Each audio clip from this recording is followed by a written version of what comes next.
world you lived in, the space you breathed in, and the freedom you played in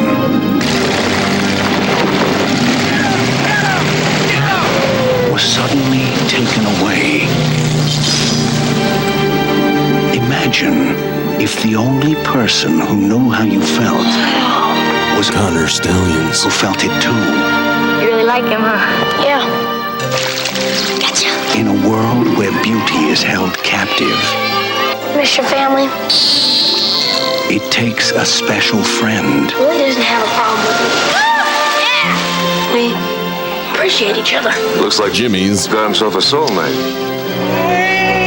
to set you free. You asked it around, get a question around my face. It's gone. What are you doing? Come on. That is not paid for by them. That is paid for by the people of Detroit. You might be qualified, ML. I'm not qualified for this job. Let me tell you something. You want to go right now? Okay? You want to go right now, Albert? Hey kids, it's your old pal, ML Elric, coming to you live from the Soul of Detroit on tape, which is a little confusing, but we'll explain a little bit later in the show why we are no longer doing our live broadcast. We hope to bring that back a little later on this year when we introduce a Patreon opportunity for our loyal and hopefully deep-pocketed listeners. But we're talking about deep pockets this week because we're talking about financial disclosure and state lawmakers who are supposed to tell us more about where they get their dough because voters told them they have to. And so lawmakers have decided to tell us essentially the bare minimum about that. And this has been a topic that's been debated in Lansing for months. I opined on it for a second time in a row last Sunday. That set off some controversy on social media. And we're going to talk about that in just a minute with Phil Skaggs, state rep, Democrat from Western Michigan, who was a leader in trying to make our financial disclosure laws everything that we deserve. And joining us in this conversation is producer and co-host Mark Fellhauer. Carbuncle and co-host Shawn Windsor will be joining us later from an undisclosed location, which, if it didn't have a phone line, it would be the perfect spot for him to participate in our show. But unfortunately, technology makes us all very reachable. So, Mark, were you very happy with what you saw on Saturday in Happy Valley? Well, why wouldn't I be? Yeah. I mean, the whole world's against us. Yeah, but if your team was really that good, they would have won by 50 to nothing. No, if we had Connor Stallions, it would have been 45-15, according to James Franklin, because Connor Stallions adds 21 points. If there was any coach whose signs I wouldn't steal, it'd be James Franklin's. Well, my favorite tweet, I got it, because X, formerly known as Twitter, when Twitter's good is when it's funny, right, and not terribly mean, and there were some mean ones going at James Franklin, but the one that made me laugh is, if the Big Ten really wanted to penalize Michigan, they would have suspended James Franklin for that game. Yeah. Because he was so bad. He was just a bad in-game coach. This is another one of the sins of Matt Ishbia and Andre St. Rich Guy, whatever his last name is, and Mel Tucker, is when Mel Tucker became rich beyond his wildest dreams and just desserts, James Franklin had his salary boosted tremendously, and so did Jimbo Fisher, one of the other Jimbos who was in trouble this week, who we'll be talking about later on in the show. But before we get to that, we want to tell you this show is brought to you by our sole sponsor, other than our generous listeners, and that's Luke Nowacki of Pinnacle Wealth Strategies. If you are planning for your future, if you want to have a retirement that is comfortable, you need financial help, and when you're looking for that help, we recommend Luke and Pinnacle Wealth Strategies. We'll tell you a little later on how you can avail yourself of his services. But before we get to that, let's talk to Phil Skaggs, because when you talk about Twitter and when Twitter is funny, I have to say that neither one of us were laughing at our tweets or our, what do we call them, X's? I don't know. Posts? Yeah, I don't. The thing is, if you laugh at your X's, they tend to spray paint your car. So different X's. But I wrote a column that basically said that Michigan lawmakers were running out of time to improve this financial disclosure law. This is a law that 48 other states have, and it requires lawmakers to tell you where they get their money, who they owe money to, what their assets are. This is very common. Members of Congress have to do it. Supreme Court justices, U.S. Supreme Court justices have to do it. But Michigan lawmakers, our governor, secretary of state, lieutenant governor, and attorney general don't. And this is important because not too long ago, there was a state senator, a leader in the state senate named Mike Kowal, whose wife was a lobbyist and had a contract that called for her to get thousands of shares in a medical marijuana company if legislation passed the Senate. She didn't disclose it. Mike Kowal didn't disclose it. And you know what? That was okay because they weren't required to. But Mike Kowal was involved in seeing bills move forward in the Senate. Mike Kowal was a leader in the majority party in our legislature. And Mike Kowal and his family stood to benefit significantly if this legislation passed. But we had no idea about this until some reporters at the Free Press and then myself at Fox 2 dug some of this up. It's very important information people deserve when we try and determine whether our public servants are serving us or serving themselves. Now, Phil Skaggs is a first-term representative, and I'm not going to say to my chagrin, but to my embarrassment, has been a leader in trying to put real teeth into this financial disclosure law. Voters, 2/3 of voters in 2022, told the legislature, you have until the end of the year to tell us where you get your money in the future. What I mean is it won't take effect until the future, but they're on the clock to get this done. And this has been the end of the year this year? The end of the year this year. Exactly. Yeah. Okay. And this has been kicked around. Well, I think it was Wednesday of last week. Phil and some other members of the legislature who are either proud Wolverines or just have no taste in college football put out a letter to the Big Ten saying, hands off Jim Harbaugh. And I wrote a column on Sunday that said, hey, we had some time left to try and improve this legislation, but 11 lawmakers instead were focused on trying to free Jimmy. And I said, this was not a good use of their time. And I still believe that that's true. I still believe there's some grandstanding involved. I still believe there's some playing to their constituencies, but this is politics and that happens. But Phil and a couple other people who signed that letter have been leaders in the move to try and get better legislation and fought the leadership in the legislature to get something in there.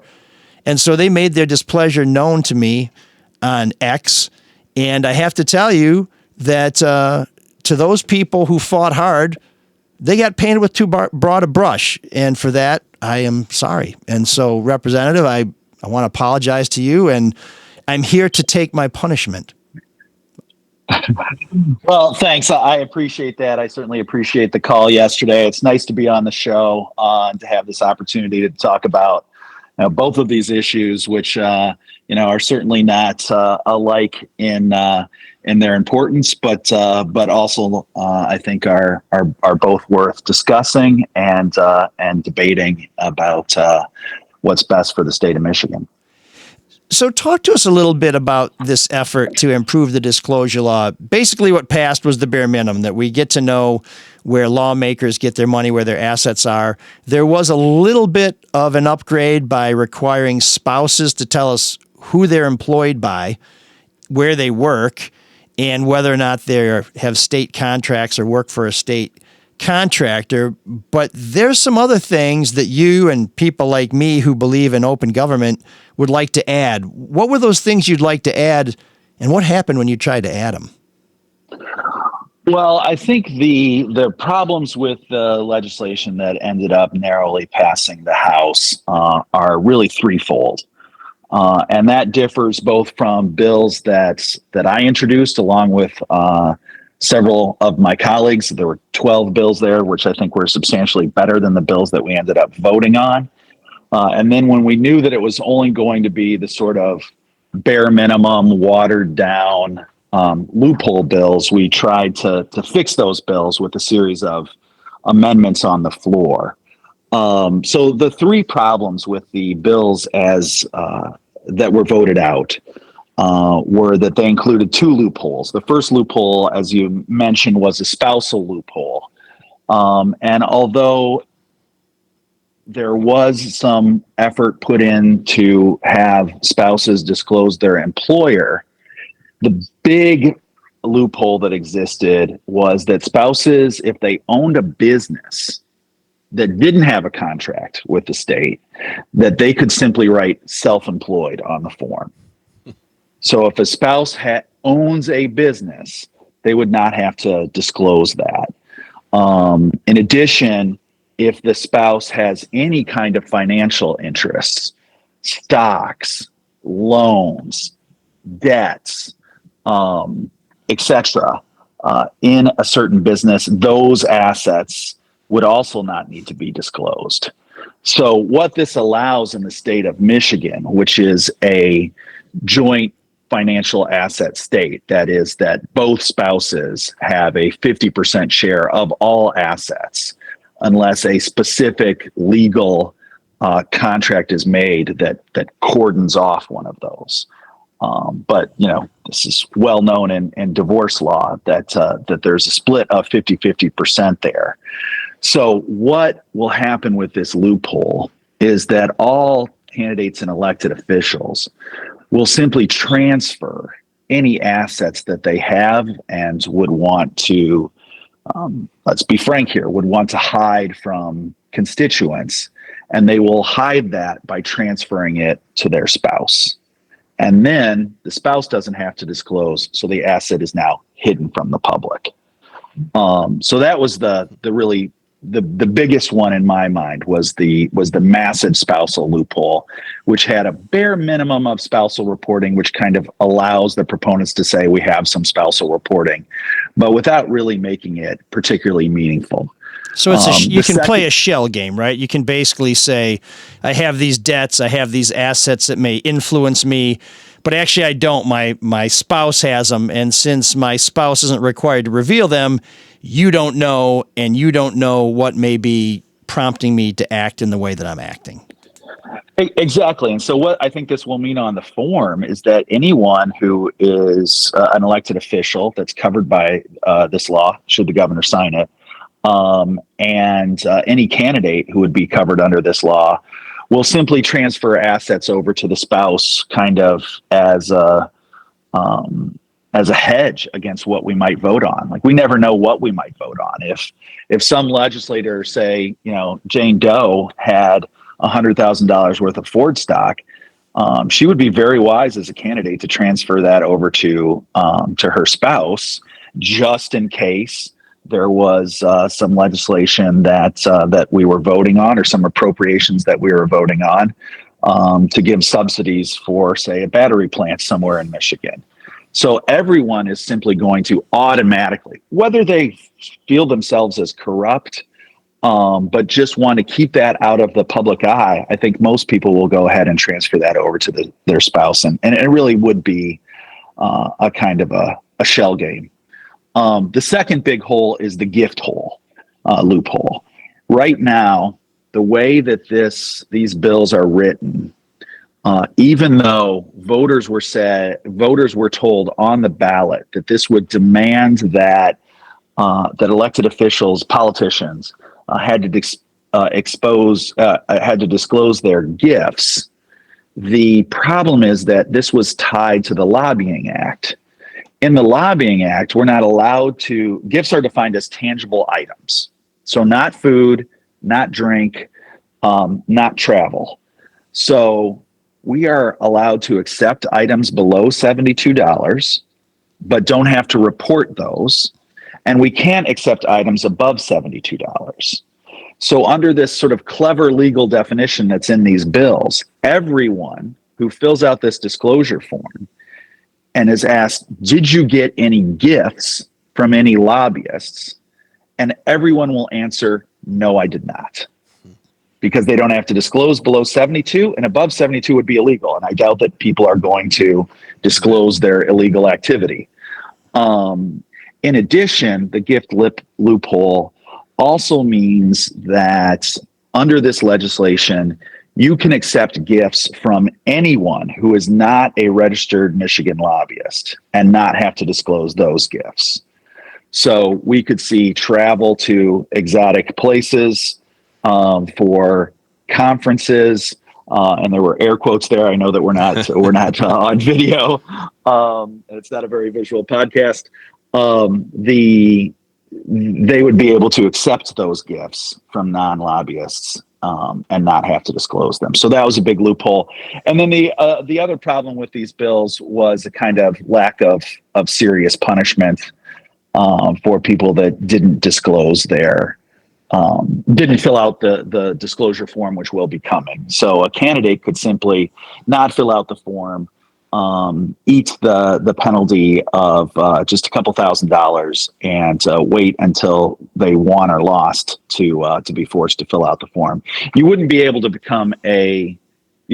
be sworn into office if you haven't filled out the form, but you could get all the way through a campaign and hide it from the voters. Now, obviously, you and the media, political opponents will certainly bring that up to the public, or at least have the opportunity to do so, to spread some light on this effort to circumvent the law. But stricter fines, I think, would be in order to fix these bills. So we tried to fix these bills through amendments that did just what I spoke about, but those amendments were not allowed to come up for a vote. Wow. So folks, let me break this down for you. The law that you wanted, that's supposed to help us figure out what some of the motivations are for our state lawmakers, allows people to hide assets in their spouse's name so you don't know about them, allows them to continue to take gifts because they mainly take meals and trips from lobbyists, and so we've done nothing to change that. And by the way, any meal under $75, lobbyists don't have to report. And gifts, I think we're all thinking, well, I don't want to list my Christmas stuff. No, that's not what we're talking about here. We're talking about if Ford has a lobbyist and they want you to go on a trip to, I don't know, some exotic place Turks to and find Caicos. Sure, about how battery plants work, and their lobbyists don't pay for it, they don't have to disclose it. But if the CEO decides to send you on the company jet, it's okay because they're not a registered lobbyist. So that's a pretty big loophole. Is there any wonder why people don't like government officials? Because you pass a law like this, or voted on it, and then this is what we get. Which ML, you said 48 other states have disclosure laws. Do they have Representative Skaggs? Do they have these kind of loopholes in their laws? Do you know the other states, or do they all have to say spousal income and the gifts from like political nonprofits and whatnot? I've worked on this legislation really for over 6 years, because the legislation that my colleagues and I introduced was based on legislation that was introduced by Representative David LaGrand for the last three previous terms. So over the last 6 years, there were some really good financial disclosure bills that were introduced that had widespread support within the Democratic caucus and legislators, and also had some Republican support too, but was bottled up largely by leadership, especially former Senate Majority Leader Mike Shirkey.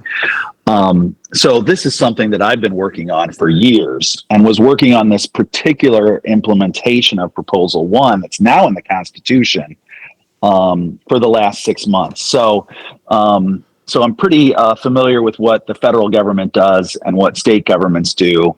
43 out of the 48 states have spousal reporting.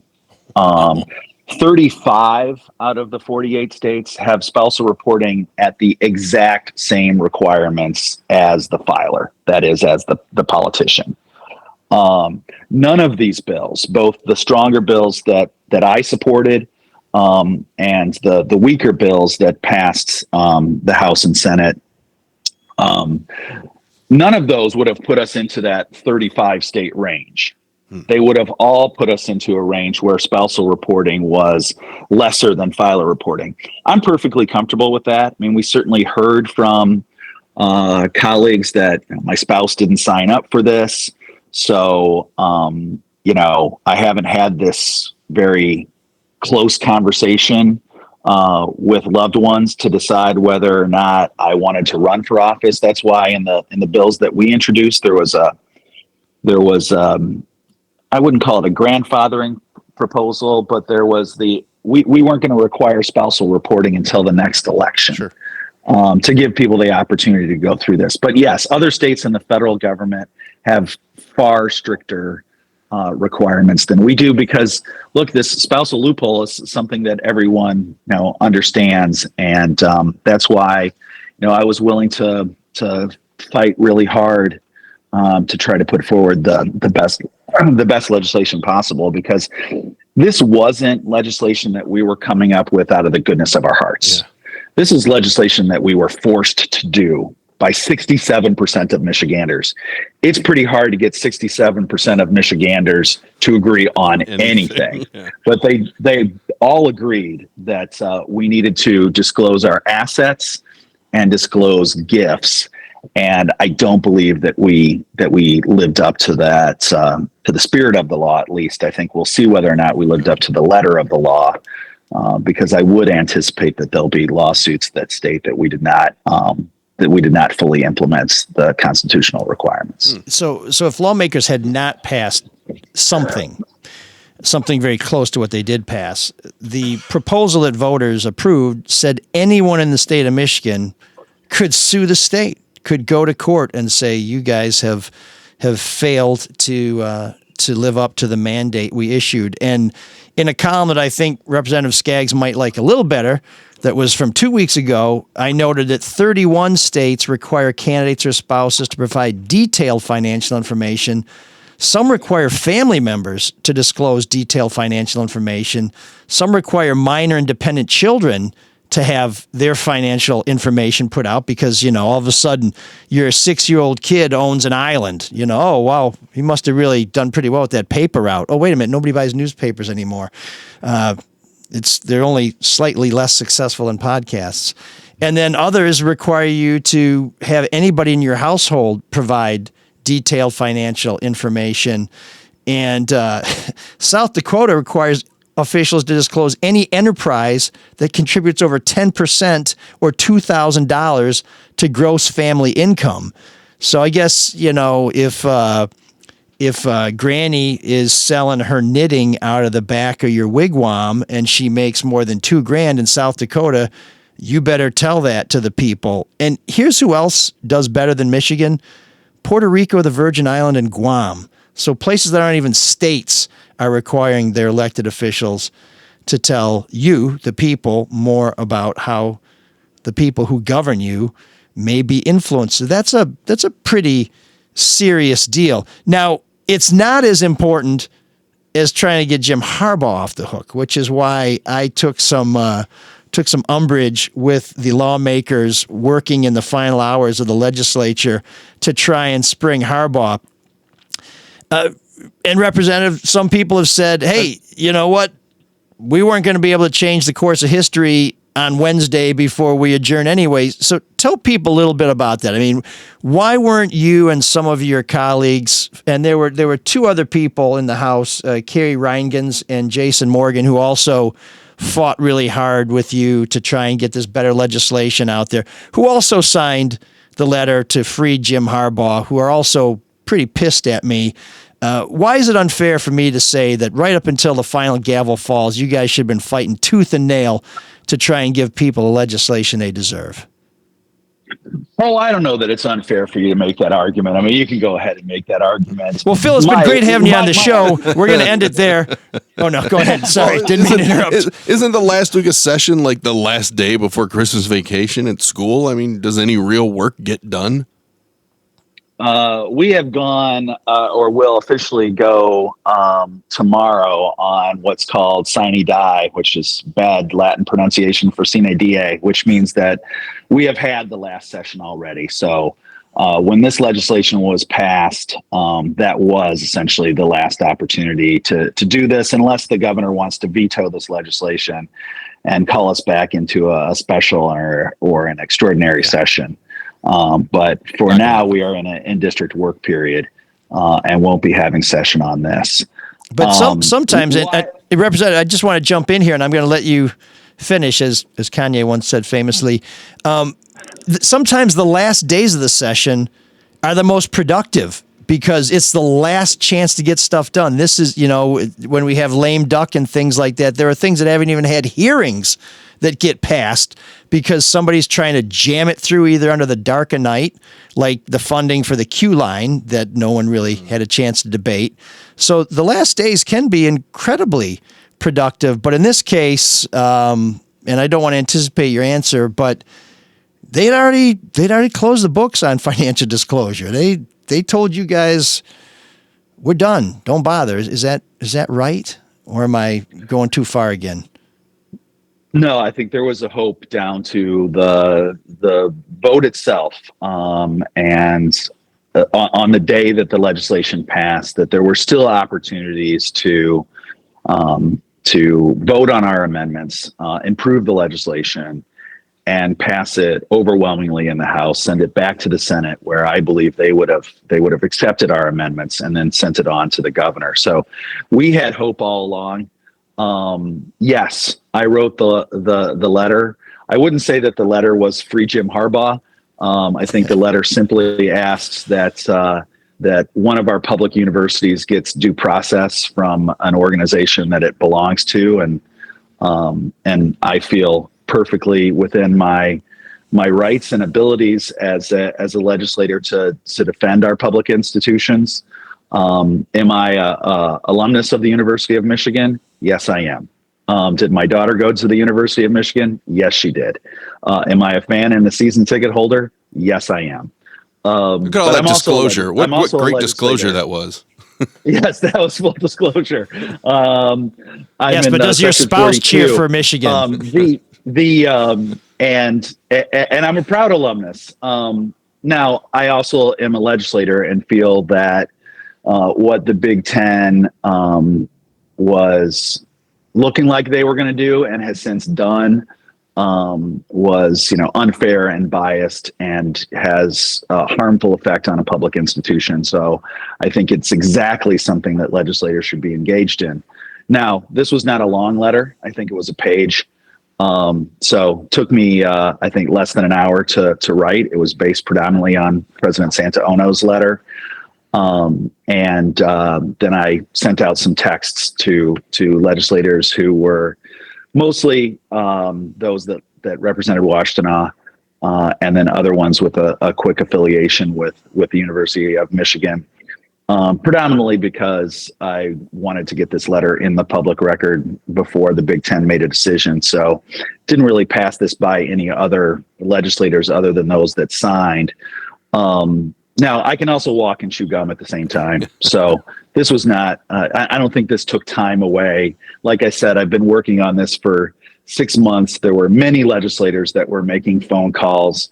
I had some people that basically told me, Phil, stop making phone calls to me. I already talked to A, B, and C. I know all of the arguments. This is where I stand.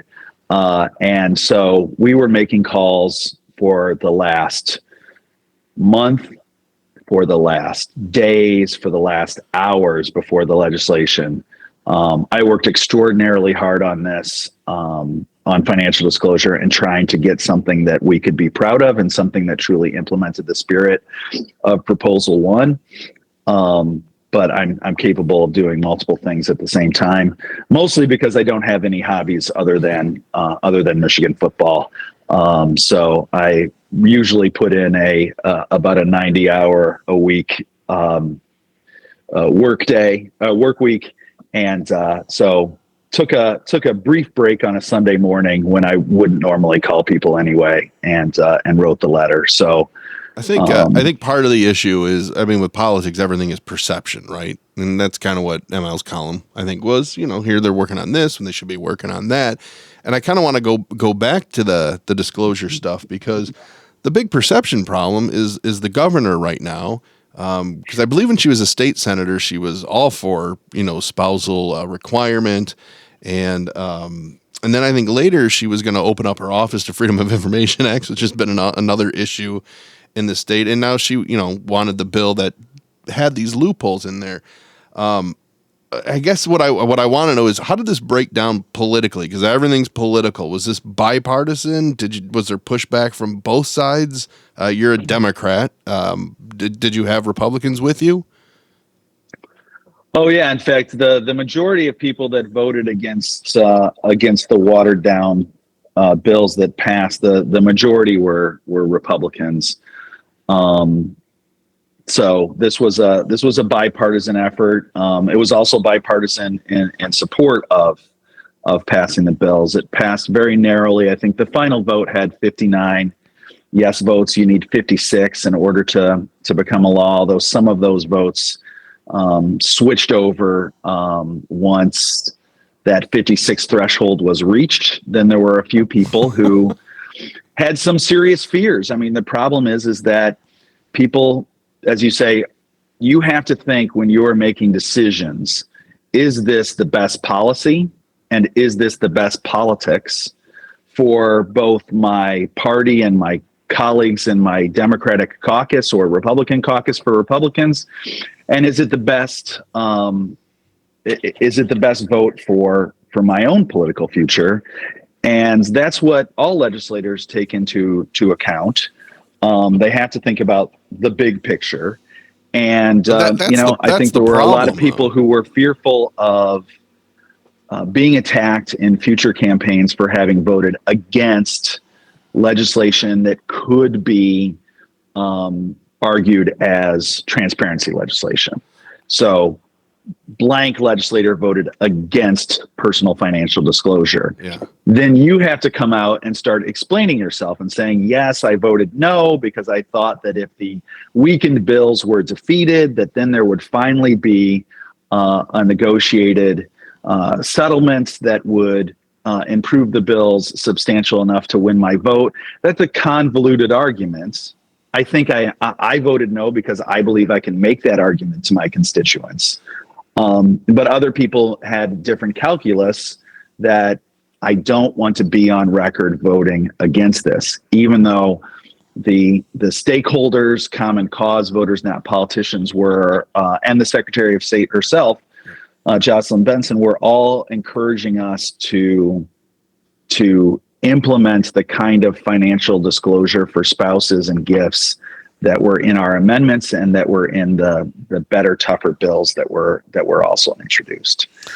So the politics of this was very difficult, and I certainly wish that I had been able to convince just a few more colleagues to take that risk and try to make this a better law in the end. Yeah, you run the risk of sounding like John Kerry, where you say, I was for it before I was against it. And people are like, what are you saying? You sound like a flip-flopper. Right. And so, I continue to believe that there were better uses of time in the waning days of the legislature, certainly perhaps introducing some legislation to subject the lawmakers to FOIA, which may yet happen, although we may find that only when voters put this tip of the spear to lawmakers' spine do we get some of this legislation we deserve. But just to clear the record on that, ML, those bills were introduced on Thursday. Yeah, in the Senate. And I was aware that those bills were going to be introduced. That's something where Senator Jeremy Moss has taken the lead on. And I think all of us were aware that those bills were coming down the pike. And so if you're suggesting that I should have stolen his bills and introduced them on the House side, that's not really the way that the legislature works. I've worked very closely with Senator Moss, both on financial disclosure, where we ended up making different decisions, but he was part of the legislative work group that put together and recommended the bills that I and my colleagues introduced that had 22 sponsors and co-sponsors. But I think it would not make sense to say that we should have put in these FOIA laws. I'm supportive of the FOIA laws. I will be supportive of the FOIA laws. I knew that they were coming in the Senate, and I support Senator Moss's efforts on making sure that all of us in the legislature and in the executive are subject to the Freedom of Information Act. Because, look, I'm a firm believer that if we let the sunshine in, and this just takes us back to the big picture. I know we've gotten a lot into parliamentary maneuvers. But if we let the sun shine in, I think that we can do a much better job of trying to convince voters that we are here to represent their interests and that the actions that we are taking are in the best interests of Michigan. Because we're at a crisis in this country, a serious crisis, where, as Mark mentioned, people should have a healthy distrust of the powers that be. But they shouldn't have an unhealthy distrust in the powers that be. Skepticism, but not by cynicism. hiding things from them, we are encouraging this unhealthy distrust at a time when, unfortunately, because of the former president encouraging people to believe that the last election was stolen from them, that we're in a very dangerous situation in American politics that we haven't seen since before the Civil War, where the very sort of future of the country as we know it is at stake. And I think we have to do our best to reinvigorate public confidence in our democratic republic and our representative government system in order to survive this crisis. And that's really why I felt strongly about sticking to my beliefs on the real importance of genuine personal financial disclosure. It's because, look, my training, I'm a historian of modern Europe, Russia specifically, but all of Europe. I've known what happens in the 1920s in Europe and in the 1930s in Europe. And we slid away from democratic forms of government to authoritarian forms of government, some of which were fascist forms of government. And I have some serious worries that we could see something like that happen even in America, where we think that we have been immune to that kind of demagogic figure who might lead to the kind of, Putinization of America, where it looks like we have multiple political parties, but we really have an authoritarian system. And I'm worried about that. We had a president who did make an attempt to stay in office despite losing an election. And when you do that, that's called a dictatorship. And so those are the big picture reasons for the reason that I did these things. And I think that that's why all Michiganders and all Americans ought to be pushing constantly for the kind of reforms that I've advocated for, that you've advocated for, ML. I really liked your article. I thought that you were wrong-headed on who you were attacking. I thought you were going after the wrong people. But in general, you hit it on the head about spousal loopholes and gift loopholes and insufficient penalties. And that was exactly correct. And I appreciate your support for Freedom of Information Act. I think there's all sorts of good government reforms that we need to do because we need to lift up our better angels at this key moment in American history. To the point of fascism and dictatorship, did you ever get a response from dear leader Tony Petitti from the letter? I knew you were going to take it back to the NCAA and the Big Ten. I knew it. Well, what are you talking about? I mean, he's basically just making up rules as he goes, violating his own bylaws. Is it Tony Patuni? Putini? What is it? How is it? Patini Lini? I don't know what it is. Musa Patini? Look, we, as we stated obviously. Did he respond? Did he ever respond to the letter? He did not respond to the letter. I'm going to write a column about him. In the letter, we suggested that if he did go ahead and take this unprecedented action under a really odd and I think indefensible use of the sportsmanship clause, that's usually used for like attacking referees at the end of the game or bad words in a press conference. Racial expletives. Yeah, right. This is what it's used for, but to use it for some major programmatic punishment, I think is unprecedented. And so in that letter, we said that we would vigorously support the university against this violation of due process and and I will continue to do so. I think if anything, what the letter did hopefully is encourage President Ono and the regents of the University of Michigan to I think do the right thing, which is to defend our institution. And like this is we can make this about one individual if we want. He's the head coach of the football team. But in my mind, this is about what is in the interests of,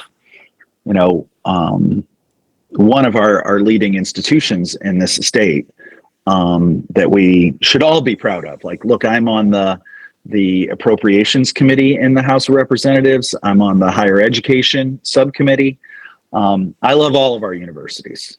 And I think it's important that we defend them. In this case, we're defending the University of Michigan football team, but that is because it is, for better or worse, a major part of the university and a major part of the ability to use the funds that are generated from college football to support other student athletes in non-revenue sports. So I have daughters that swam. I had a daughter who played club sports for the University of Michigan. I mean, one of my proudest moments was her scoring a water polo goal against Ohio State University wearing a winged swim cap.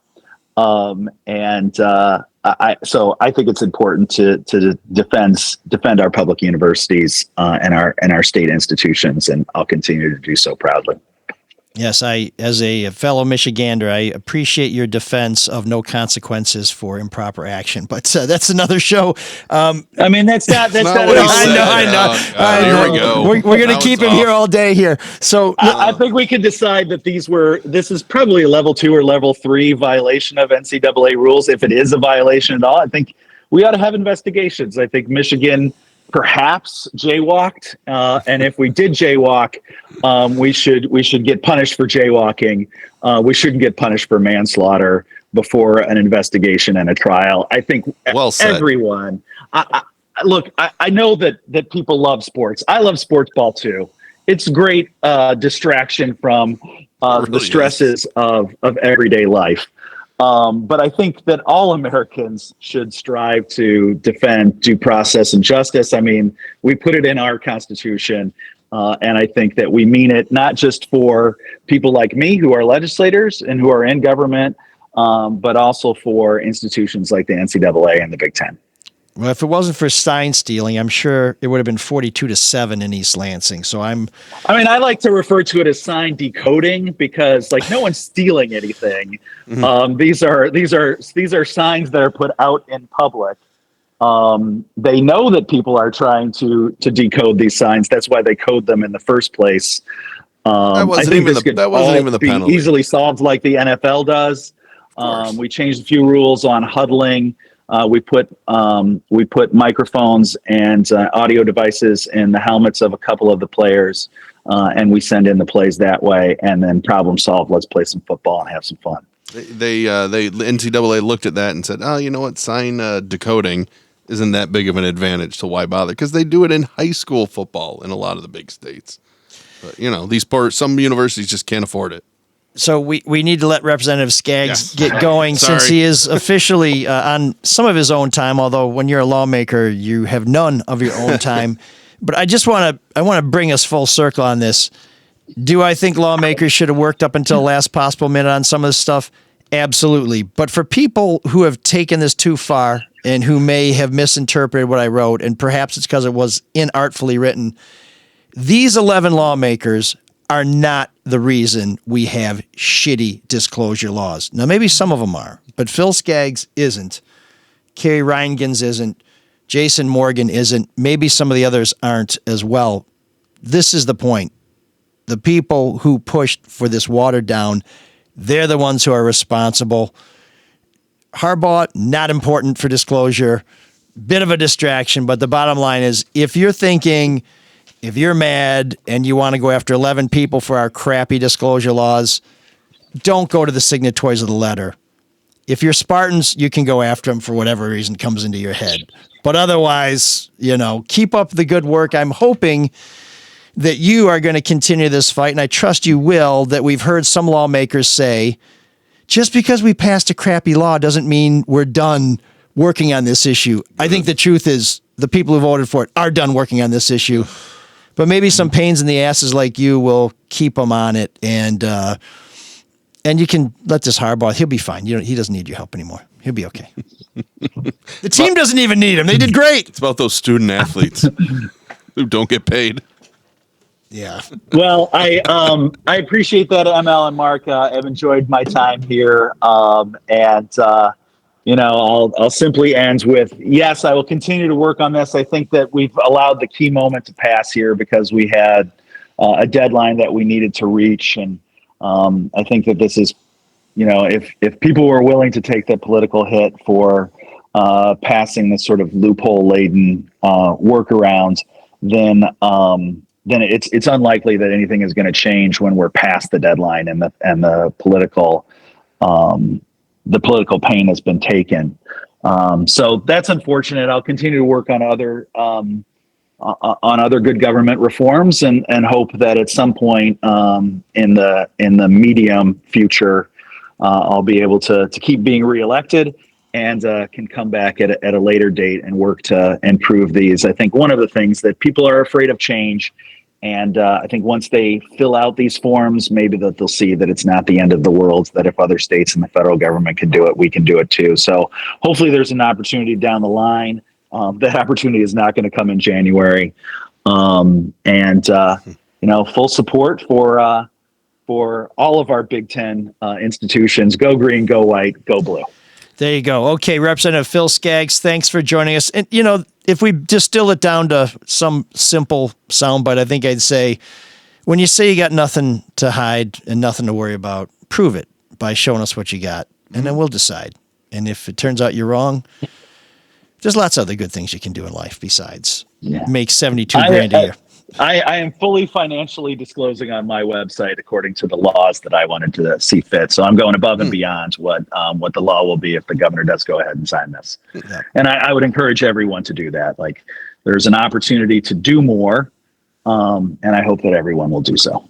Okay, Phil Skaggs, thanks. And we'll be following this story. When people are fighting for open records, I'll be a part of that, doing what I can to help bring awareness and to support the people who are fighting for it. So I trust this will not be the last time that I write about what Phil Skaggs is up to, unless he's going to try and bail out Saginaw Valley State or something, because I guess they're or a Ferris State, right?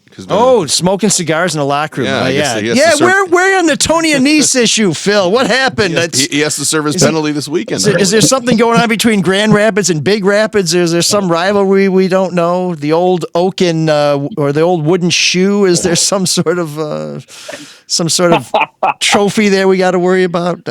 Brown jugs, brass spittoons, who knows? But Phil Skaggs, we may be talking to him again soon, and we'll be keeping an eye on him because he seems like a bit of a rascal there in Lansing. Hopefully he doesn't pay the price for it. So, thank you. Appreciate you, ML and Mark. Thanks a lot for having me on. Okay, thanks. Take care. Bye-bye. There's a lot of hard things in life, and you got to be financially secure in retirement, right? So it takes a lot of work to get there. But to be financially secure in retirement, we recommend one, Luke Nowacki. Give him a call at 248-663-4748 for a free consultation to tell you, hey, here's my money. This is what I want my goal to be. This is when I want to retire. How do I become secure? So give Luke Nowacki a call, 248-663-4748. Because when you call Luke, he'll make it all about you, sweetheart. Securities and investment advisory services offered through Mosaic Wealth. Inc. member FINRA SIPC. Mosaic Wealth. Inc. is separately owned, and other entities and or marketing names, products, or services referenced here are independent. Mosaic Wealth. Inc. Oh man, the geeks have inherited the earth. Did I do that? What a dork. Does him wanting to play with us again mean that he's turning into a geek, or we're turning into cool guys?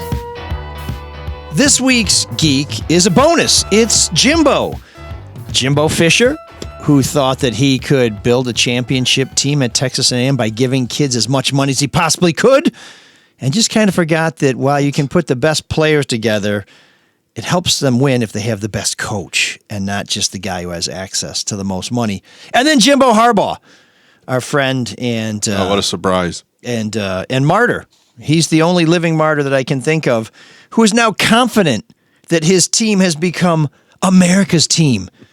Because you know what? In America, if you're caught cheating, what's more American than that? America loves a team that beats the odds, beats the adversity, overcomes what the naysayers, critics, and so-called experts think. Yep. That's my favorite kind of team, says Jim from his hotel room. I mean, look at all that crap they went through last week. How could you not root for those kids? Is he still alive? Root for the kids, but when you're like, yeah, we did something wrong, cheer for us. No, America should not be cheering for. Those kids didn't do anything wrong. No, but it's the America's team is led by Jim Harbaugh. I mean, now the original America's team, the Dallas Cowboys, they certainly never did anything wrong. Have you read Michael Irvin's biography? Did he have a biography? Was it? Well, Jeff Pearlman wrote a great book. Or did you read his police reports? Yeah, yeah, exactly. I mean, so Harbaugh being weird because everything he does right or wrong is excused because he's weird. Says he's looking forward to going to court. He says, I'm just looking forward to that opportunity. Due process. I'm not looking for special treatment. Not looking for a popularity contest. Just looking for the merit of what the case is. And here's the best part. Right. Here's the best part. He's not sure he'll be able to testify before the judge, but he's eager to attend the proceedings in person. I've always felt that it would be cool to get up there and thunder away at a jury like Tom Cruise in A Few Good Men or be a judge. Alas, I did not go to law school. This will be the first time I've ever really been in this situation, perhaps not the last time. But Jim, I know you didn't go to law school, but you don't get to address the judge. You're not the defense attorney. You don't get to speak to the jury. There will be no jury. Maybe he'll rep himself. So he is the plaintiff. I think that... By the way, he also was like, watched a lot of Judge Judy, loved Judge Judy, and I'm sitting there going, boy, wouldn't that be great if he showed up with Judge Judy on Friday as his counsel? I mean, that's kind of the exclamation point this story deserves, would be Judge Judy walking in there on Friday for no reason. Bum, bum, bum. He also, when you talk about due process, Harbaugh goes, I took a civics class when I was a senior in high school. I was like, okay, where's this going? And that's when he started talking about due process. Yeah, I think I took civics my freshman year of high school, but of course I didn't play football, so maybe it took him a little while. Don't forget that great thing he said about chickens yesterday too. Did you see what he said about chickens? No. He never wanted quarterbacks to eat chicken because they're a nervous bird. If you've yeah. I mean, he said that a while ago, right? Yeah, but he's recanted on that because he now owns a couple chickens and they're very low maintenance and high production. So weird. Oh boy, wouldn't it be nice if somebody at Michigan was low maintenance? But they are high production. I'm low maintenance, and this year they didn't lay an egg, so I guess we'll have to. I'm low maintenance and low production. Yeah, I think that's fair. I think that's fair to say. I agree. But your productions are very high quality. So, Jimbo's, unless Shawn wants to add something, 3, 2, our Geek of the Week. No. Well, we have to continue with Shawn because I don't want to go right into the song because he's going to hate it. He looks very tired already. No, I know. He was very excited to dial into the show, and we thought this is going to be just that charge of electricity that we need about halfway through. Phil Skaggs was great. Hopefully some of the inner workings of the legislature was not too obscure for folks. But even if it was, we thought, you know what, Shawn's dialing in. This is going to be, this is like a shot of espresso when you're feeling I wish we were on video because you look so tired, Shawn. Why are you so tired? Is that Boz Skaggs' brother? I don't think so. So. Boz Skaggs, by the way, will never be heard in room 7609. You weren't here. Don't rag on the show when you weren't even here or on it or listening. I'm not ragging on the show. I love the show. Are you okay? I'm worried about you. I love the show. No, I'm tired. It's been a grind. I was at Penn State, Michigan one day and the Lions and Chargers the next. And that trip was something. Trip. I was scraping off frost at 4 a.m. in a Pittsburgh hotel parking lot near the airport, and all of a sudden I'm in palm trees and sitting in traffic trying to get in. It was just a little bit surreal, but it was fun though. And by the way, there were 20,000 more Lions fans out here at SoFi on Sunday. I mean, that's not as shocking here in LA because the people don't really care about the Chargers, and I don't know that they care much more about the Rams, but just another testament. I mean, I was on a morning flight on Sunday, and my plane was full of Lions fans, and that was on a Sunday. And I was just Like, God, you guys are kind of taking a chance, trying to get to the game a couple hours before.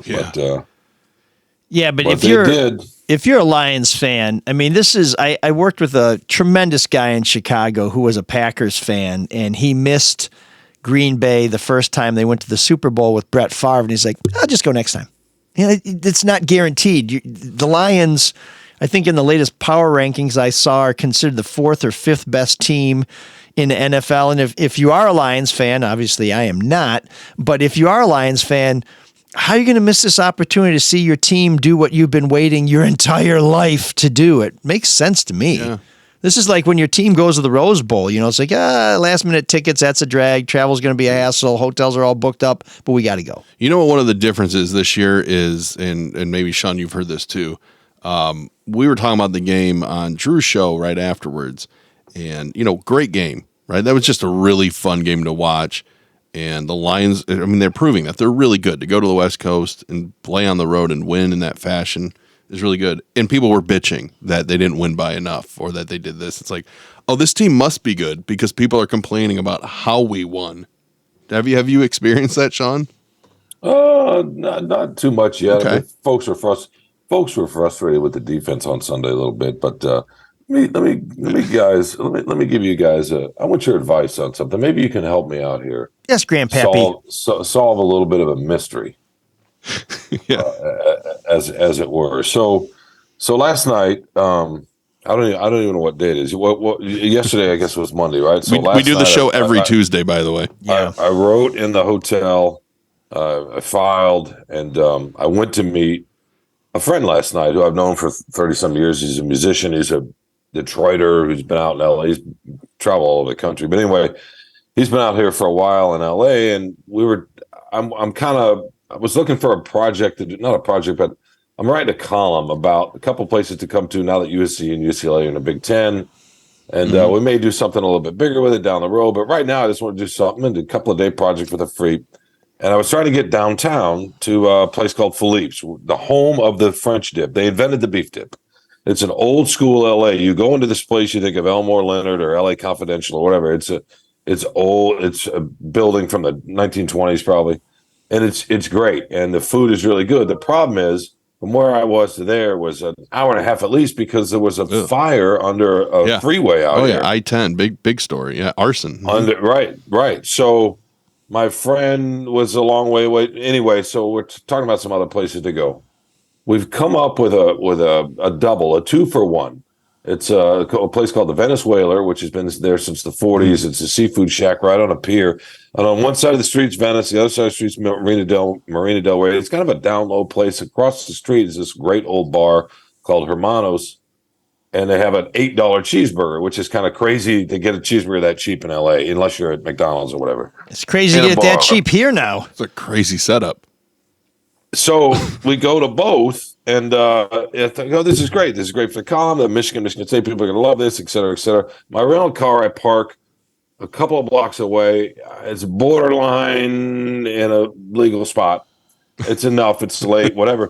But there are lots of homeless folks everywhere, and there are people playing chess on the sidewalks with no shirts. You understand the scene, right? It's a surfer mix, homeless mix, and then not really many tourists. It's mostly locals in this area, but it's kind of cool.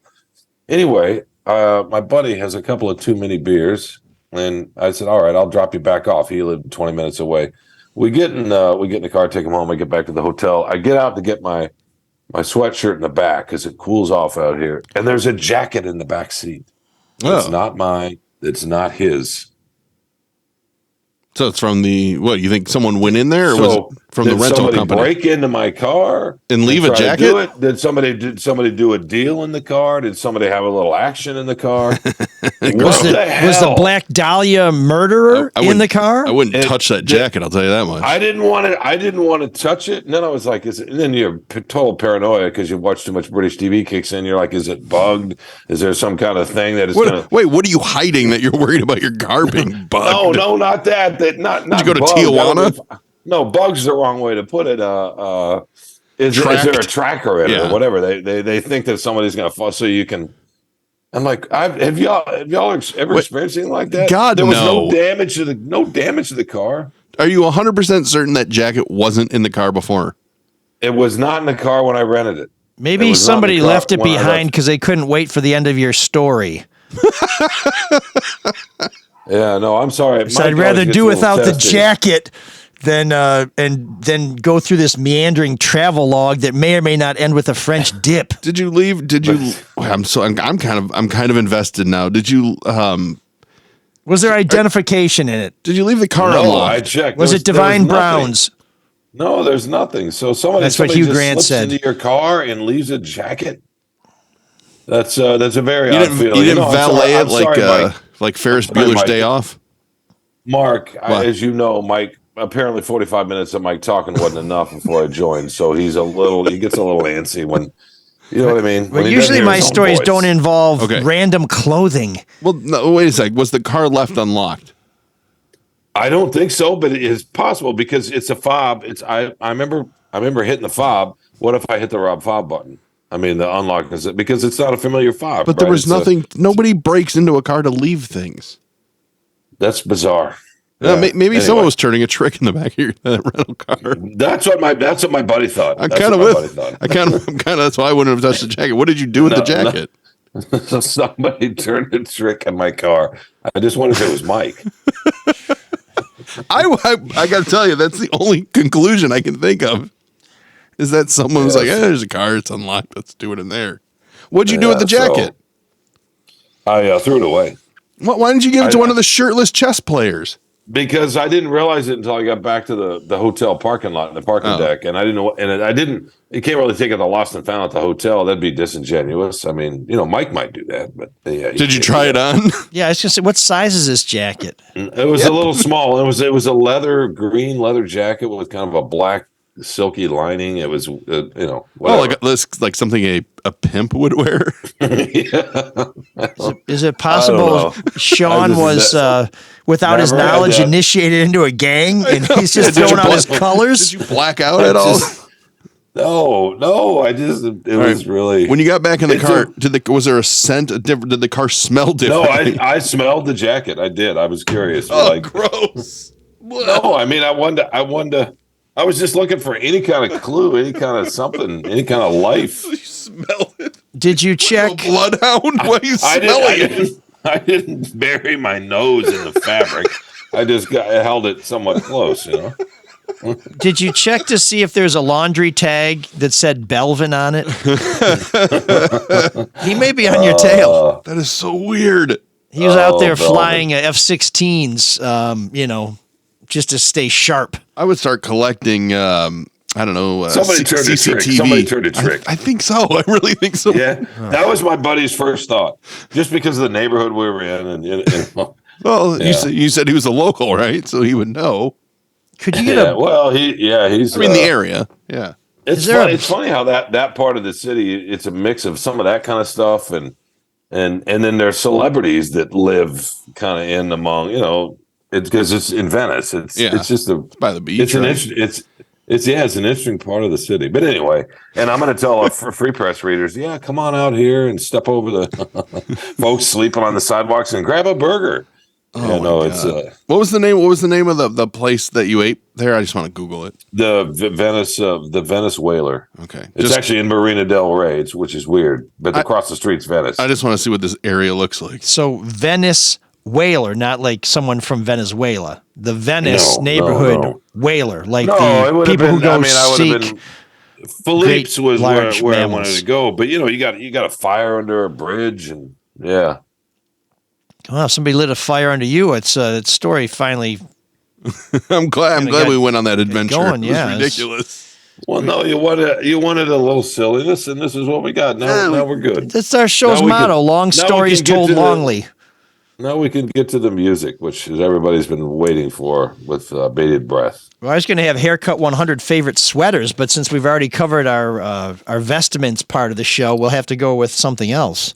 What'd you find, Mark? What'd you find? Did you here see we some go. photos? Here we go. Well, no, I was looking in the neighborhood because I was trying to figure out where exactly you would have parked, but it's just too hard. We'll have to do it another time to figure out exactly that area where you parked.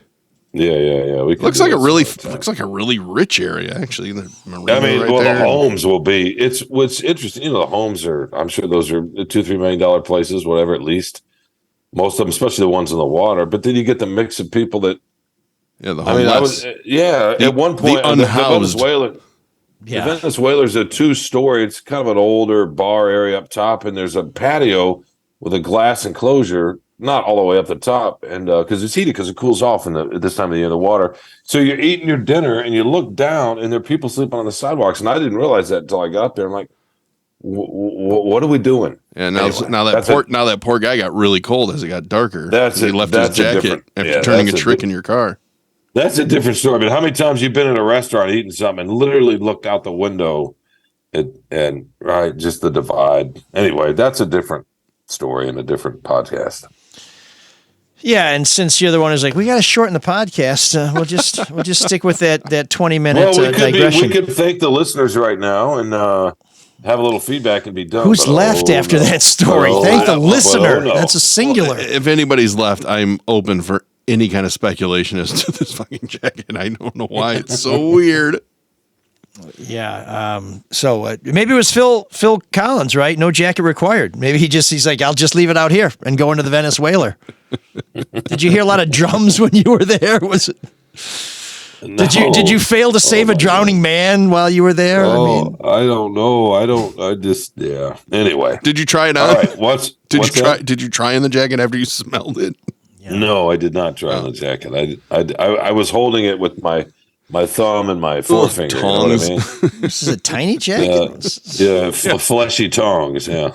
And in your head, you're thinking, this jacket is awesome. Ooh, and it's tighter than dick skin. I think it probably would have been relatively tight if it's a small. I didn't hear that, but That's I'm crazy. assuming that it was highbrow.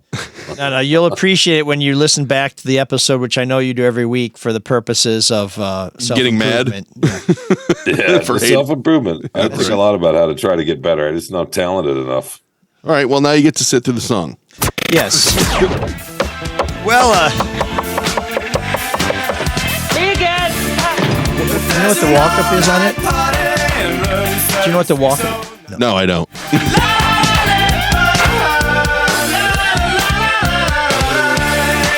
And you can dance together all night if you've got the time.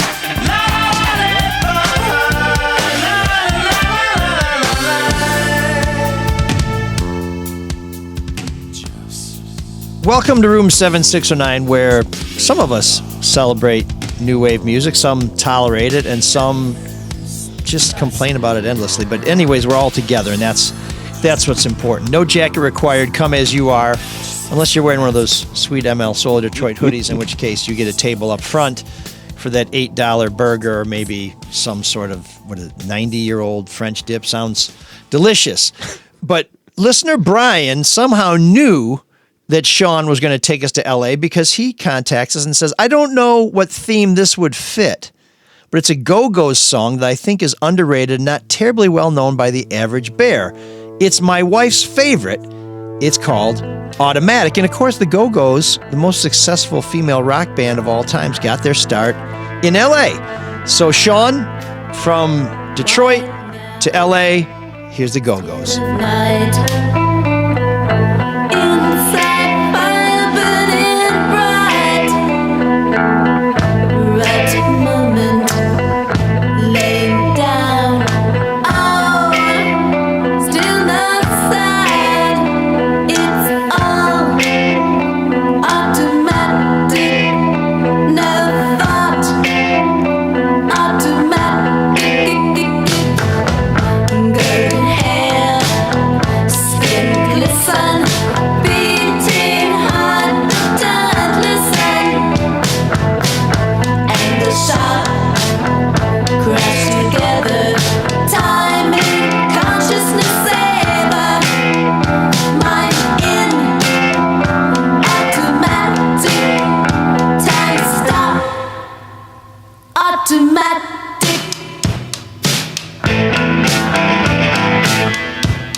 Automatic.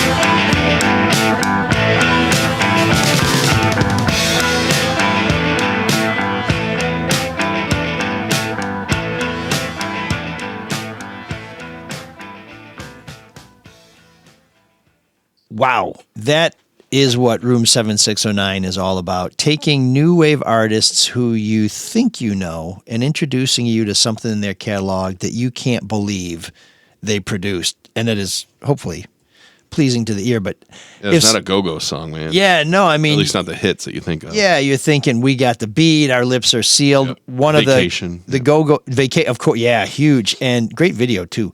But one of the tunes we played in Room 7609 from the Go-Go's was This Town, which is or is it Our Town? I can't remember. Sorry, I'm still trying to figure out what happened with that jacket.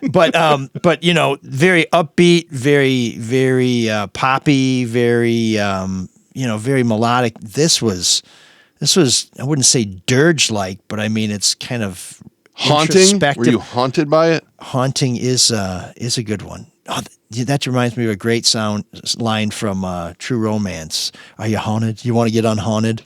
Remember when Clarence is talking to Elvis in the bathroom and he tells him to go kill Drexel? Yeah. So, do you know who Elvis was in that? It was oh my God, his name Val Kilmer, right? Yeah, Val Kilmer, who wanted to be either Clarence or Drexel, and Tony Scott said, "No, I'm going to make you Elvis." And this is a reason, if you don't like Val Kilmer, to like Val Kilmer, because at that time, huge star, incredibly good-looking guy, very charismatic. And his face doesn't appear on screen. It's just from the neck down. It's his torso wearing that gold lame jacket, doing an Elvis impersonation for Christian Slater. That's great, man. There's a great documentary. Every pimp in the world gets shot. Have you seen the documentary on Val Kilmer? I think it's on Amazon Prime, or it was. Yes, because he took a lot of his own videos. Yeah. No, I've heard about it. It sounds like it's definitely worth it. I thought it was really good with a huge asterisk, and the asterisk being that, he was not the nicest guy in Hollywood. He was kind of a dick to a lot of people, and so really? none of that is in the documentary. Oh. But I mean, fascinating career, and then when he gets ill and he doesn't care for Western medicine, and that's why he got work. I mean, it's a wild story. I kind of liked him until I remembered, what about all that other stuff that was left out? But that's documentaries nowadays. But you got to figure out who is funding it and who is making it to find out how biased it is or isn't. Well, it's funny that you say that, because we shot a lot of video during my city council campaign, and there were two reasons. One is we thought we might use it, for future purposes. Hey, here we are doing stuff. Here's something about this. Maybe it would be useful for it. And some of it we used during the campaign to promote our issues and the candidacy. But we thought going forward, hey, maybe this is something we could use. But in the back of my mind, I was like, well, if I lose, I am a journalist and I'd like to document this trail, and I'd like to show people what it's like to be a candidate in a way that nobody else has done that. And I was, the video that you would see if we went forward with it is the kind of thing that most candidates would not record or share. And I thought, well, let me be a candidate who's going to give you the no holds barred version. So afterwards, I was talking to Mark Kurlanchik, who folks have heard on this show, documentary filmmaker, did Cold Kitchen. With the prisons. And the prison kitchens. Kitchen in Michigan.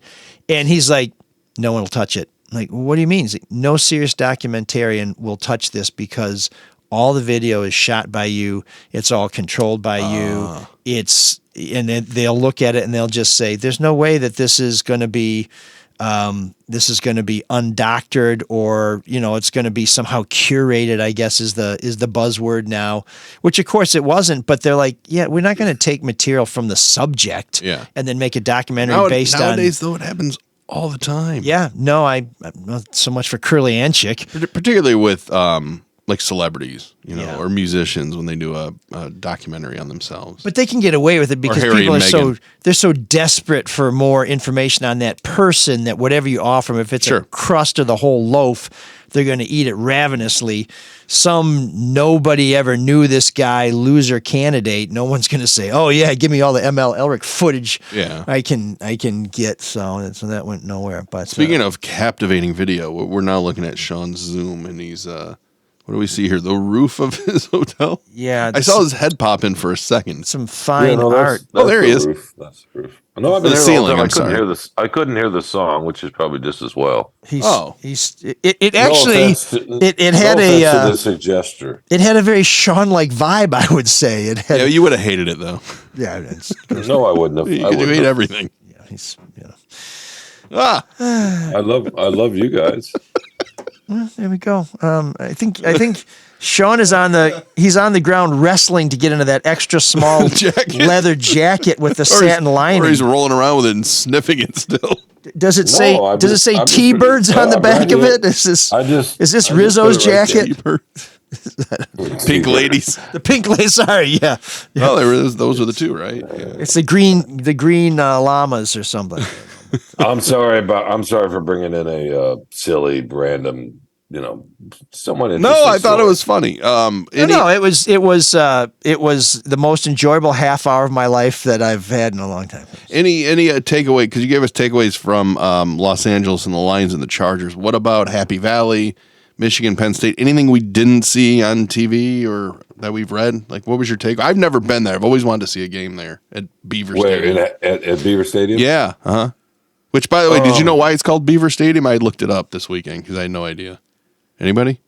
I can't remember. It's named after some governor that no one knows or cares about from the 1800s, whose last name was Beaver. So it's not as fun as the stories I was hoping it to be. Damn. Oh, listen to you. It's a beautiful area. I'll say that. That's nice. Very hard to get to from what I've It's been not told. easy to get to. I flew to Pittsburgh and drove to State College from there, and there's no highway that goes, right? So you kind of on there's some split highway, but you go through towns and so forth. It's a really it's really peaceful and kind of quiet, and it's rolling, and there's farmland around. It's an ag school, Penn State. When you walk out of the stadium, you smell horse shit and cow shit. So that's nice. Was Jim Harbaugh there? Har. Was that where the bullshit smell emanated from? No, it's a great scene. It's one of my favorite stadiums that I've been to. It's a great scene. It's a great crowd. Is it people loud? Sort of accept that their coach is their coach. I don't think they really thought they were going to win the game. Oh, really? Yeah, but it's an enthusiastic crowd. I mean, I don't know. It reminds me of Indiana basketball fans a little bit. They love it. They're passionate. They know that their days are their best days. Their glory days are probably behind them. Although, who knows? Well, that's the thing about Penn State, though. I mean, they're a very good program. They have a lot of money behind them, a lot of great players, but they just can't beat two teams. No, what I like they lose about to the it is Spartans a lot too, especially when they shouldn't, which is a sign of trouble in your program. It is. What I like about the area too is it doesn't feel like the Midwest because it's rolly for one, but it's not quite the East Coast, but it sort of's got the East Coast, and it's a very working class. Like sometimes I stay in Harrisburg, which is an hour and a half east of State College. It's closer to getting over to Philadelphia, but it's the little towns in these rolling hills with little tiny diners. It's a big diner. It's like cool. New Jersey is the diner state. It's spilled over into Pennsylvania, right? And I like that scene. I ate at a place called Pamela's Diner, which I had the best hash browns I've ever had in my life. I had no idea. I just, oh my God. Did you get any random clothing? No clothing there. No, that's more the LA scene. Oh. But I went to State College to work on some more food stuff. All the Michigan stuff broke, so that's all I did for 2 days was work on this. Yeah, that other project. Yeah, reading through. I tried to pretend I was Mike and channel my inner Elric and go through that 13-page brief that the Big Ten sent to Ward Manuel, the Michigan athletic director, when they suspended Jim Harbaugh. Mm-hmm. But it read like a legal brief, right? I read it. I read every word of it. Yeah, you gotta wade through all that kind of stuff. That's Mike's purview, though. He's gifted with that kind of thing. I'm not. Well, thank you. If anybody was wondering what Andrew Bourdain would be like if he wasn't interesting, we bring that travel log and cafeteria tour to us. No. Shawn, we miss you. We kid because we love. You eat dinosaur chicken nuggets. I wouldn't expect you to be interested in anything. You know what I mean? It's okay. Do you have any? No, unfortunately, I don't. Right. Shawn, what did you think of the penalty, the 3-game penalty for Connor Stalions scouting in season? Thanks for reading my column. Not I did, but not everybody listening did. I think Michigan was lucky to a degree. I mean, they cheated. They're not denying it. You know. Okay, well, you're wrong. Funny. I feel like they're kind of lucky that's the penalty. It's not that stiff. He's with the team for 6 days. He can't be with the team for 4 hours. I don't think that's an appropriate penalty. Out of the whole, you're right. It probably should have been stiffer. I mean, well, okay. If you believe, this is the problem with it. If you believe everything in that Big Ten letter, I don't know how they are ever allowed to play football again. I mean, they're putting people's health, safety in danger, and it's so fucking over the top. I mean, that part I didn't quite understand. I understand that in theory, if they really did know everything that was coming for 2.5 straight years, if you can get to a spot before somebody else and you know what's coming, maybe I could sort of see that theoretically, but I don't know why they did that. And no, it's just, we talked about this last week or the week before, whatever. It goes against the essence. It's funny. I had a really good friend of mine in Texas text me the other day during the Penn State game. At the end of the Penn State, or toward the, he said, I want you to ask, he didn't realize Harbaugh wasn't going to be there, you know, because this is how people are outside of our area think about it. Sure. They just see Michigan cheating. Mm-hmm. He said, do you think Jim Harbaugh, he said, is about our age, do you think he got it from the Brady Bunch in the episode where Greg stole the playbook from Marcia when they were trying to do this coaching backyard football? And he said, I'll pay you $1,000 to ask Jim Harbaugh if he got the idea of stealing the playbook from the Brady Bunch. No, seriously, though, this is how it's viewed outside of right. Well, I think it's also viewed that Harbaugh knew, and that hasn't been proven yet. It might be proven. No, that's true, and that's not fair. Paul Feinbaum was talking in the last couple of days, and people can say, oh, he's got an agenda against Michigan. But Paul, you know, look, it's easy for folks that love the school around here, and Michael attests to this, to downplay it and so forth. I think the punishment was just about right. He gets to coach the team. He can't be on the sideline for 4 hours for 3 weeks. They're not losing any postseason stuff. None of that, right? So, well, who in the world thought Jim Harbaugh would be replaced as head coach and they would run the ball more? You know, I mean, that's his thing. That was just a great in-game adjustment, man. Yeah. It was. Well, I'm sure they talked about that during the week, right? If they couldn't give JJ McCarthy time to throw, they were going to do that. So which was that's the thing. Fear, Harbaugh's involved in all this. And Sharon Moore, who I think is an interesting guy and a promising coach, he didn't pull that out of nowhere. That's come from Harbaugh. That's my point about how serious is this penalty. It's not. I heard people saying, "Oh, fine him." Well, yeah. That seemed to be more appropriate. I don't know. For the advantage that in-season scouting gives you? Yeah, I don't worry. I don't think about the advantage so much as 2.5 years of running around the rules. I mean, they suspended their own coach for, I would argue, less. Oh, I see. But we had that argument last week. I think breaking the calendar is so clear-cut, you know. I think that one's worse. So is in-person scouting. I think that gives you a bigger advantage than in-season scouting in person. Breaking the calendar and recruiting violations. I don't know. I mean, having a coach watch a workout and that kind of thing. I mean, I understand why they don't. Why they have those rules outside the calendar. Yeah, I think that's a bigger violation, a bigger advantage than. You know, I just don't think, but that's scouting. Not the game. That's not the game itself. That's not, and that's why it's a national story. We've talked about this. My friends in Texas or wherever around this country, they don't know anything about a cheeseburger or a hamburger. Yeah, but they know a lot about this. And it's because it goes to the spirit, and it's hard to. Thanks a lot, Connor Stalions. Yeah, no, for sure, no question. It's no question. It's not. What he did has caused some damage to the reputation of an amazing institution. Well, Harbaugh in particular. I mean, the institution is the institution. That'll survive, but everyone's going to just focus on Harbaugh because of the penalty too. That's the one thing that drives me nuts. People think that Harbaugh knew when and maybe that'll be proven so, but right as of now, there's no evidence. The NCAA and the Big Ten said that. But the other thing that drives me nuts is people think that Michigan fans are like, we didn't do anything wrong. When a lot of us are like, yeah, we did. I mean, we broke a rule. Stupid rule, still the rule, and the penalty should fit accordingly. And I think a lot of us don't believe that it was. This is what's so outrageous to people. And frankly, here we go. I don't think we're going to get to the bottom of it because I think this case, like a lot of criminal cases, I'm not saying that crime was committed here, but there's going to be a settlement. There's going to be an agreement, and we'll never get to the bottom of it because somebody's going to say, we're willing to take this, and they're like, great, we're going to move on, because people generally don't want to go the whole 9 yards and find out who did what. They just want it to be over. They want to feel like somebody got punished and we're done with this. Not with the NCAA. No, they will do their full, stupid, long investigation like they always do. They always do.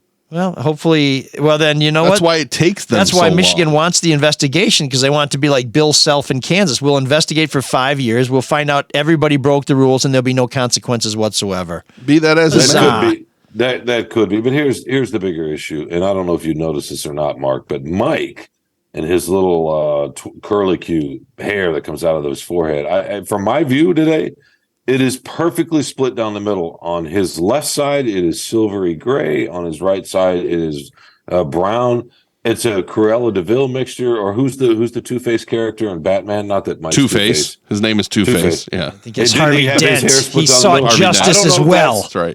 I don't know if that's accidental or intentional, but it is fabulous. That's absolutely fabulous. Shawn, very stylish. I just have one request. Bring back my jacket.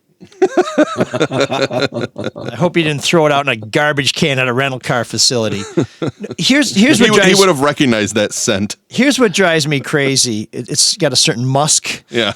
Yeah, it's Sex Panther of tears. But here's what drives me crazy about the Michigan fans. Yes, we did something wrong. We admit it. Somebody cheated. Don't do anything to us. No, that's not. I literally just said that. The penalty doesn't fit the violation. What's the violation again? You guys should in-season scouting. Should get a nasty gram, or maybe somebody should I don't know what, make you wear scarlet once or something. How about a scarlet and gray letter? How about if you have to wear a scarlet and gray letter? I would go for that. Sure. I put the coach in. This team is good enough. They don't. This is the other shame of it, and this is where people should really be mad at Harbaugh. This team didn't need any of this shit. This team is strong. Are they going to be the strongest in the country? I don't know, but for their talent to be somehow diluted or to be questioned because of these shenanigans is a real disservice to the players. It's just a shame because they don't need. I think to wear lifts like Ron people think it DeSantis. is a much bigger advantage than what it really is. When the advantage really comes to having better players and having a better game plan through watching tendencies of the other team. Well, then shame on them because they sought the advantage. They're a well-coached team. I think this past week is probably the most penalties I've ever seen them commit this year. Probably if you combine them all together, they just don't commit penalties. They block really well and they tackle really well. But people don't care about that. People will just see, hey, they cheated. That's why they're so good. They also had the most penalties because they played the best team they've played. So we'll see more about them. Well, I think the noise at Beaver Stadium had something to do with it. Well, there's going to be noise. Well, not at Maryland. if there's a lacrosse game, there'd be noise at Maryland. And I think that's partially where a head coach comes in. And they had to call timeouts because look, things aren't as streamlined when you take a cog out of the machine, right? And he's out of there. So a bunch of those timeouts happen because the play clock's winding down. But that's the last time they're going to face a loud crowd because they're going to play Ohio State in Ann Arbor, and the Big Ten championship will be neutral site, but it'll be more Michigan fans than anybody else. And then the national championship will be that's fair. There'll be some place where it's probably evenly split. Or there'll be some neutrals in there because they just want to go see one of the semifinal games. But anyways, that's room 7609, believe it or not, where we delve into new wave music. And thank you to Brian for bringing out one of the classic new wave acts of all time. And as you may have heard a couple weeks ago, I wrongly attributed Jane Wiedelin to another band. She was actually in the Go-Go's. And of course, she did a solo gig or a duet with Sparks, which was one of the favorite bands of Morrissey, which I've kind of said before. So any chance I get to slip Morrissey This is into Morrissey a conversation. guy, He was the guy playing some of that music that you've been listening to in The Killer. Yeah, I know. Great movie on. Ooh, look at Shawn. Finally, some eye candy here. Shawn is showing us the beautiful Los Angeles International Airport. Is that what we're looking at? Is that where you're staying? Yeah, and then up there's a contrail from some sort of Venice, and over there's Century City. And I mean, my first reaction was ooh, because of the sun, and look how clear it is and nice. And then I saw the airport. It's like, ugh. Yeah, well, you can tell that. I love staying at the airport. I love watching the planes. I'm just a plane guy that way. John B just came out of the show. Should have been recorded. It's the shots of Shawn. Yeah, well, I'll tell you, we got to get this Patreon going because the video you folks are missing is worth $5 a month, no question whatsoever. It's like I want to strap a GoPro onto Shawn and follow him around like he's a dog. Oh God, you find a lot of vintage clothing laying in abandoned vehicles. But before we get to our Patreon scheme, I guess I'm going to call it. Let's thank the folks who are funding this show now out of the goodness of their own heart for what everybody else is getting for free. Lilia sent us a most lavish donation for which we are grateful. And this note: have been listening a while. Your show is my accompaniment to lawn yard work in the hinterlands north of Ann Arbor. I'm not a sports or new wave fan, so not sure why I listen. How appropriate for her to say that. I guess it's like not being able to look away from an accident. I guess thanks for the money. I did graduate from WSU during the Tartar days, so I like, and then it kind of cuts off, but so yeah, so it's I think there must be a letter limit when you make a donation through through. She's not sure why she listens. That's interesting. Oh no, sorry. I did graduate from WSU during the Tartar days, so I like your show because of the Detroit, the Detroit and local connection. Was glad to hear you talk about more Detroit-based music on the show. Less new wave would be an improvement.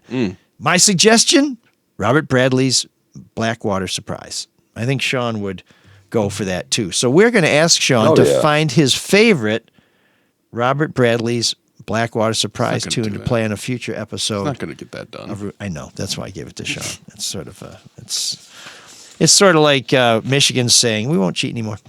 Yeah, right. So thank you, Lilia, for your generous donation. And we have a little bit of feedback before we go. Basically, these are people who have rated us. And we encourage you to rate the show. Oh, you're going to love these, Mark. We each take a turn in the pickle barrel.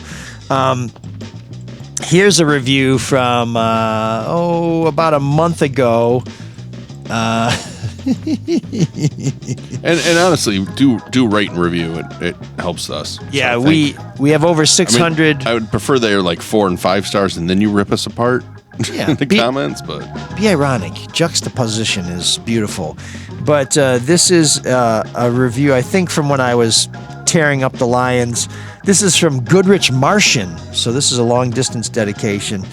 Who said 0 stars. ML is a wet blanket. Now, we have over 600 ratings. We average almost 5 stars per rating, so that's great. But the headline is ML is a wet blanket, and it gets worse from there. Get rid of ML and rename the show Mark and Shawn would be better without the wet blanket. So just a wet blanket when it comes to the Lions. So Mark and Shawn in the ascendancy. But it looks like Shawn may be the last man standing because this week we received a review from Baghdaddy who says... Oh, yeah, he reviews Drew's show too and hates it. So. 1 star for Mark. Mark is the worst podcaster on the planet. He vaccinated his kids and voted Biden. What a loser. Well, okay. We're not going to get into politics, but I'll just tell you, I've had the most recent booster, and... I don't know if this is like a side effect of the COVID vaccine vaccinations. I have had every one of the boosters. I used to get upper respiratory infections a couple times a year. I'd get bronchitis. I'd always suffer through this, and I have not scaled back my engagements with the public one bit, and I have not had one of them since I started getting these COVID boosters. So I don't know if that's because they work for that kind of shit. I'm just telling you, I've been getting them all, and I feel as healthy as I've ever felt. Whatever. My kids had the shot. They had no reaction to it, and they've never gotten COVID. So anyways. But I agree. We should just turn the whole show over to Shawn. We're going to call it Lost and Found.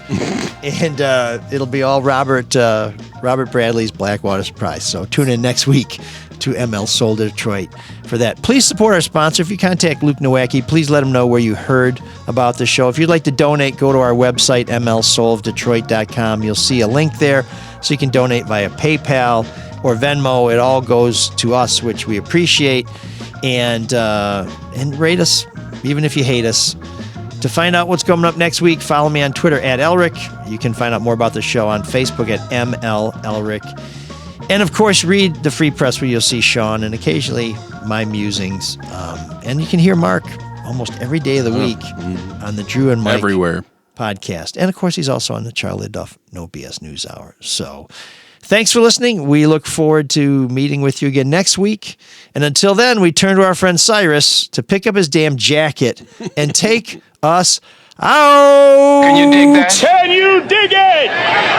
Can you dig it? Santa Ono proudly presents Let's bring Jimmy. He's got a family out there. I heard him. the most unexpected friendship of the year. I gotta look out for Jimmy, and I gotta do what's best for him. Understand?